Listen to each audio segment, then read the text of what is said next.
What's up, guys? FinancialRider here, and today is officially the day let me give you guys my driving review of the CBR250R. Ah, damn it. Oh well.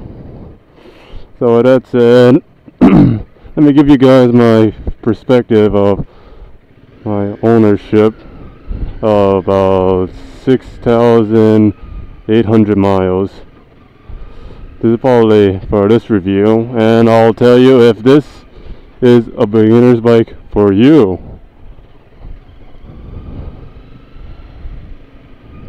So first off, I'll be honest, when you get the bike, first thing you probably will realize that if you compare it to all the other bikes in this, if you compare it to all the other bikes, this is the light. This is the lightest one. You can easily feel it when you're in corners, executing a turn. Oh, that is good. And then of course, in lane splitting cities traffic, the bike is easy to handle. There's not too much acceleration you need. Even if you put this thing all the way, you may accidentally pop a wheelie. I do say accidental. It only happens if you pull in the clutch.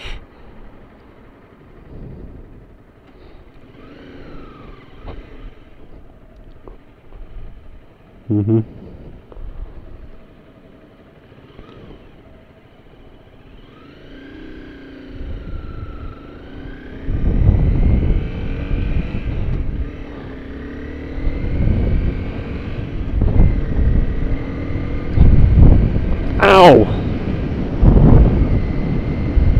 And then by handling, and then the engine itself, the one-cylinder 250cc engine, it pretty much will do the job in the city. It's not very good in the highway. At the same time, you don't really use this bike. I prefer to not keep this in the highway for more than 30 minutes because its sport bike features will hinder the drivability of making it on a long trip. Now this applies with me being 6'1". That is applied to my height. My weight is only 150. That is what you have to really consider. Maybe if I keep my body up, I wouldn't be in so much pain when I did that trip to Morongo. If you saw my body posture in that ride, pretty much my posture was basically bending down. And that's actually the driving position I use, so I can maximize fuel economy, which is an estimated 62 to the 76. I think 62, maybe 60 in the city, and then 76 on the highway.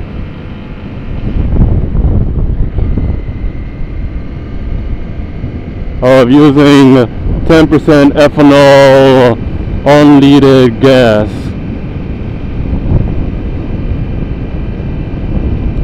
Now, of course, when you buy this bike, what will you get? You'll get affordable insurance for me at my young age of, well, it used to be 19, now it's 20, of $440 a year for just liability insurance and uninsured asshole insurance. It's a cheap bike to have insurance with if you're looking at motorcycles, to be precise.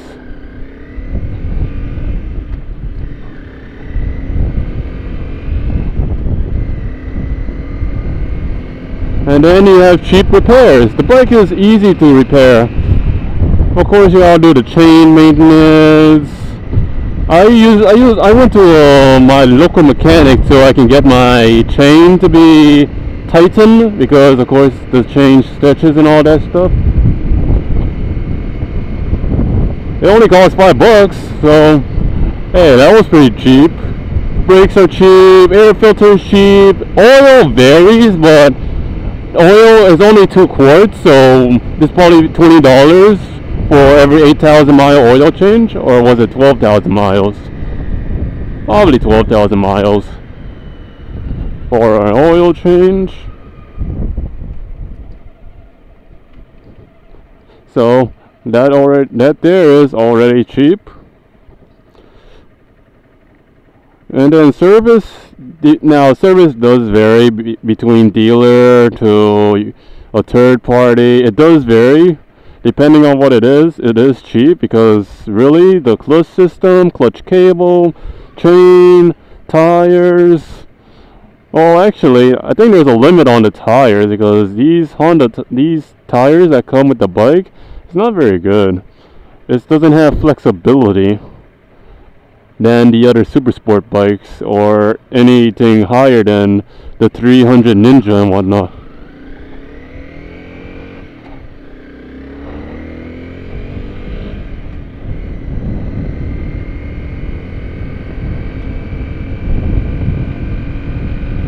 And then let's talk about the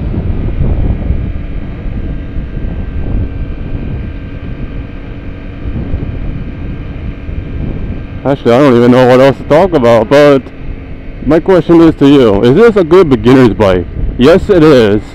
Is this a good second bike? If you have already a faster bike and you want something for the city, this is the best second bike you can get.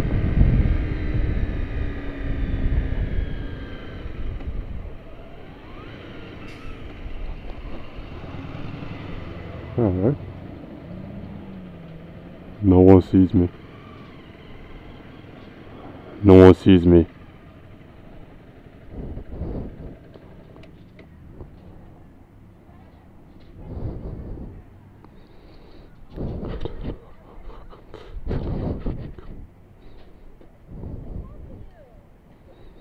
Now, let me just give you guys my final opinion.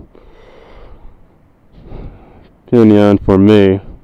When I bought this bike, I bought this expecting to keep it for a long time.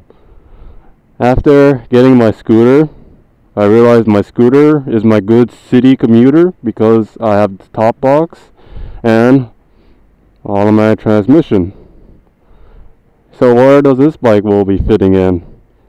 I was thinking to make this bike a highway getaway trip, but after my experience with that 95-mile trip, it was just unbearable for me to deal. It was unbearable. So I realized if I'm gonna have a first bike, it will depend on what you want in a bike.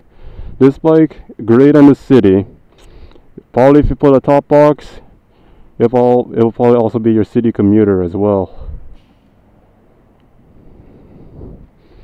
Now, this bike falls when you go into the highway and expect it to do a road trip.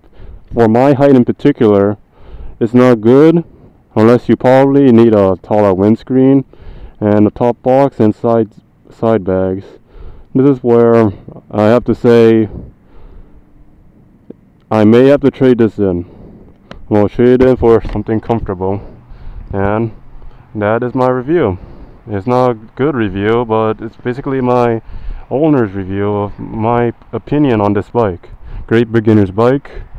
It's not for me. If I